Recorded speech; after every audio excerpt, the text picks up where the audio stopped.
La plaine des Hurtières, située dans la basse vallée de l'Arc, fait partie du site Natura 2000 S40, qui est un réseau européen de sites naturels. Il existe depuis 25 ans. Il représente en France 12% du territoire terrestre. Il a pour mission de protéger les espèces et habitats menacés. Lise Barallier, chargée de mission Natura 2000 S40 et tourisme, nous éclaire sur ce site remarquable. Donc grâce à Natura 2000, on peut à la fois faire du développement durable et valoriser l'espace naturel que nous avons autour de nous. En Savoie, il est très riche et grâce à ça, nous pouvons faire découvrir des paysages à la fois aux habitants mais aussi aux touristes. Donc Natura 2000, au-delà de la richesse naturelle de ces sites, existe grâce à son réseau d'acteurs variés et développés, puisque autour de Natura 2000 gravitent les élus, les citoyens, les gestionnaires, les experts, mais aussi les usagers des sites. L'un des secteurs protégés de la plaine des Hurtières est géré par le Conservatoire des espaces naturels de Savoie. On écoute son scientifique. Oui, cette plaine des Hurtières, elle a deux composantes majeures sur le plan biologique. Il y a d'abord le plan d'eau qui est derrière moi, qui a été creusé par la SFTRF dans les années 90 et qui s'est très bien renaturé depuis, même s'il y a encore des progrès à faire. On est dans la nappe de l'Arc, d'où une eau très très pure et une certaine lenteur à se végétaliser, donc à s'enrichir pour la faune par exemple. Et puis l'autre partie de ce site de la plaine des Hurtières, radicalement opposé, c'est toute la partie pelouse sèche, puisqu'on est sur plusieurs mètres de gravier, d'anciens dépôts de l'Arc, très très filtrant, et une végétation très adaptée à la sécheresse, à la canicule. C'est un peu un réservoir de graines pour les futurs changements climatiques. C'est un des rôles de ces sites Natura 2000. La spécificité de ce site Natura 2000, c'est la cohabitation entre une fréquentation qu'on veut développer et une zone préservée qu'on veut continuer de préserver. Donc ça sera tout le challenge des années à venir de maintenir ce zonage et cet équilibre, à voir en fonction de la fréquentation quelles adaptations physiques, réglementaires, pédagogiques on pourra apporter. Le site S40 est le réseau des zones humides et alluviales des Hurtières sur la chaîne des Hurtières qui fait partie de la partie savoyarde de la chaîne de Beldonne. Donc dans ce site S40, nous avons 8 sous-sites, donc des sites de tourbières d'alpage, des sites de marais et 2 sites comme celui-ci de plaine alluviale de la rivière de l'Arc.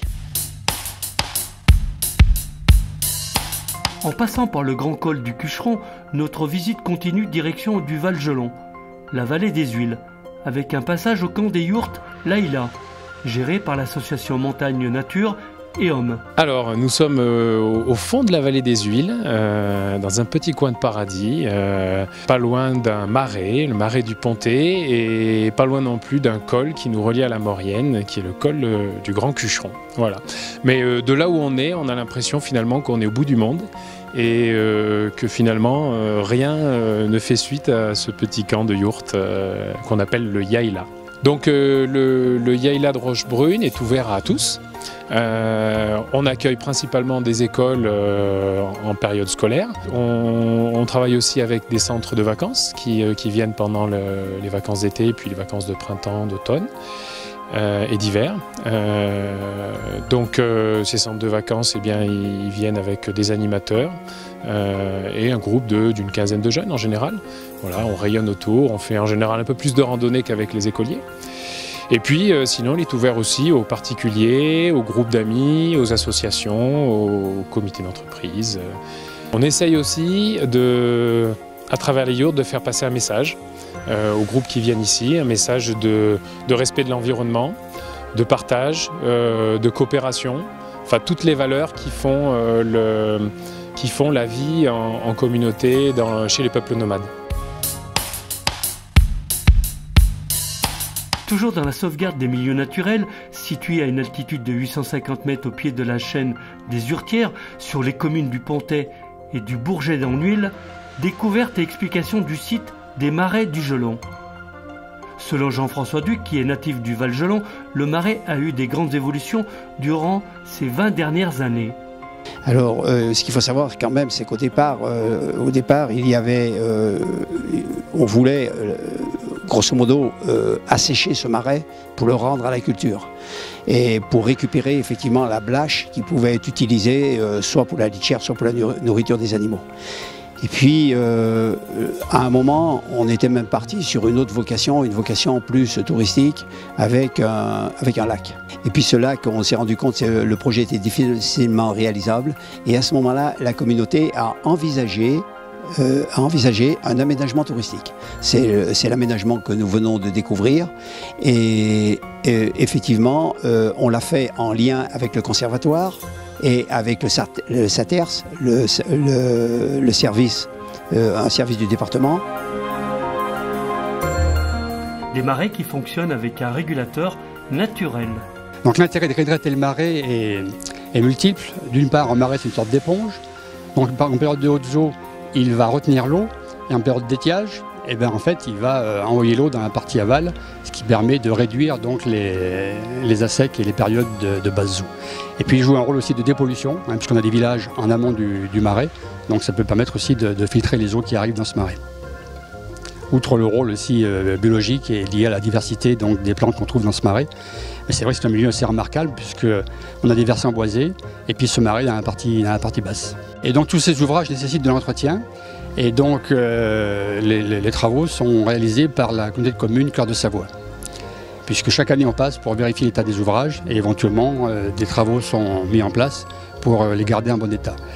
Et tout ça c'est vu aussi avec donc, le conservatoire des espaces naturels qui gère eux la partie marais.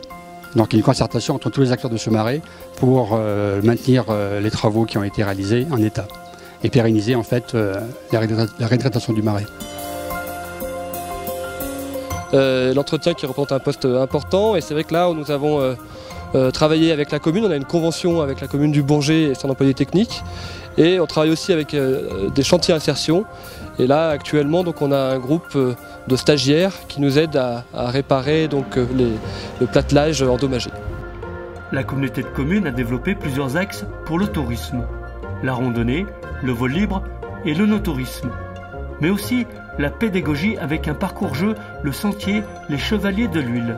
On essaie de faire un parcours ludique avec différentes étapes, différents défis à remplir où voilà, pour les familles, en particulier pour les enfants de 6 à 12 ans, et où l'objectif est de remplir différents défis sur un parcours d'environ 5 km.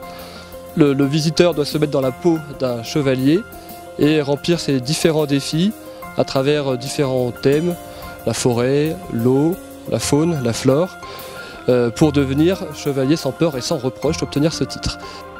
Natura 2000 joue un rôle clé dans la protection de la biodiversité de l'Union européenne. Il est le plus grand réseau de zones protégées dans le monde.